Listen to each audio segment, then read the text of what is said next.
Hi అండి, నమస్తే. ఎలా ఉన్నారు అందరూ? నేను మీ Anusha. Welcome back to Telugu Ruchulu. ఈరోజు చుక్కకూర రెసిపీని ఎంత ఈజీగా ఎంత టేస్టీగా ప్రిపేర్ చేసుకోవచ్చో తెలుసుకుందాం. చాలా టేస్టీగా ఉంటుందండి. ఎప్పుడు చేసుకున్న నార్మల్ చికెన్లా కాకుండా పుల్ల పుల్లగా ఘాటు ఘాటుగా సూపర్గా ఉంటుంది, అదిరిపోతుంది అసలు. ఆకుకూరలు అంటే హెల్త్కి చాలా మంచిది కదండి. పిల్లలు అలా చేసి పెడితే అస్సలు ఇష్టపడరు, ఆకుకూరలు వద్దు అంటారు. కానీ ఇలా చికెన్తో కాంబినేషన్తో చేసి పెట్టండి, ఎంజాయ్ చేస్తారు బాగా. ముందుగా స్టవ్ పైన కళాయి పెట్టుకొని అందులో ఒక 4 స్పూన్ల వరకు ఆయిల్ వేసుకొని అది కొంచెం హీట్ అయిన తర్వాత అందులో సన్నగా కట్ చేసి పెట్టుకున్న ఉల్లిపాయ ముక్కలు, పచ్చిమిర్చి ముక్కలు వేసుకొని అవి ఫ్రై చేసుకోవాలి.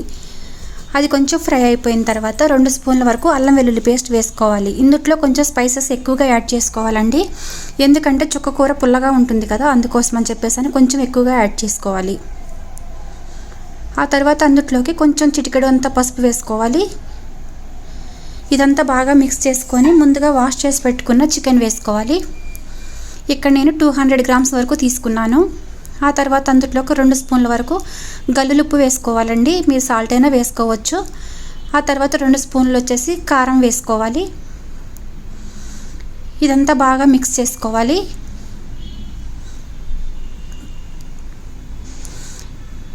ఇప్పుడు మూత పెట్టుకొని ఒక 5 నిమిషాల పాటు సిమ్లో అట్లానే ఉంచేద్దాము. ఇప్పుడు ఒకసారి బాగా కలుపుకుందాము. మంచి కలర్ వచ్చిందండి కర్రీ మాత్రానికి, కానీ చాలా టేస్టీగా ఉంటుంది. చుక్కకూరతో కానీ గోంగూరతో కానీ ఇదే ప్రొసీజర్లో చేసుకోవచ్చు, చాలా బాగుంటుంది. ఎప్పుడు నార్మల్గా కాకుండా ఇలా ట్రై చేయండి మీరు కూడా. ఇదంతా ఒకసారి బాగా మిక్స్ చేసుకొని మూత పెట్టుకొని ఇంకొక 10 మినిట్స్ పాటు దీన్ని సిమ్లోనే ఉంచుకొని మగ్గించుకోవాలండి. ఆ తర్వాత ముందుగా కట్ చేసి పెట్టుకొని ఉంచుకున్న చుక్కకూరని వేసుకోవాలి.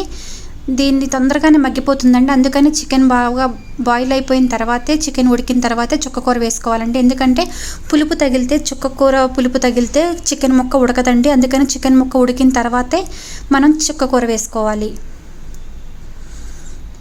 చాలా తక్కువ టైంలోనే అయిపోతుందండి. చుక్కకూర చాలా తొందరగా మగ్గిపోతుంది మనం కర్రీలో వేయడంతోనే. ఒక 5-6 మినిట్స్ వరకు అట్లా ఉంచేసుకొని తర్వాత ఒక 2-3 స్పూన్ల వరకు ధనియాల పౌడర్ వేసుకోవాలి. ఒక స్పూన్ వచ్చేసి గరం మసాలా పౌడర్ వేసుకోవాలి. ఇదంతా బాగా మిక్స్ చేసుకోవాలి. మీకు గ్రేవీలాగా కావాలి అనుకుంటే కొంచెం వాటర్ యాడ్ చేసుకోండి. నేనైతే మామూలుగా నార్మల్ కర్రీలానే చేస్తున్నాను.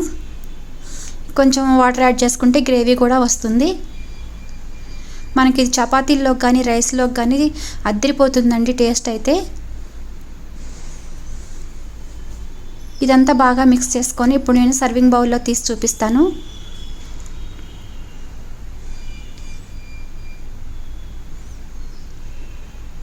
మీరు కూడా తప్పకుండా స్కిప్ చేయకుండా ఈ రెసిపీని ట్రై చేయండి. చేసి మీకు ఎలా కుదిరిందో మీ కామెంట్స్ ద్వారా నాకు తెలియచేయండి. మరిన్ని హెల్తీ అండ్ టేస్టీ రెసిపీస్ కోసం తెలుగు రుచులు ఛానల్ని సబ్స్క్రైబ్ చేయండి. మీ ఫ్రెండ్స్కి, రిలేటివ్స్కి షేర్ చేయండి.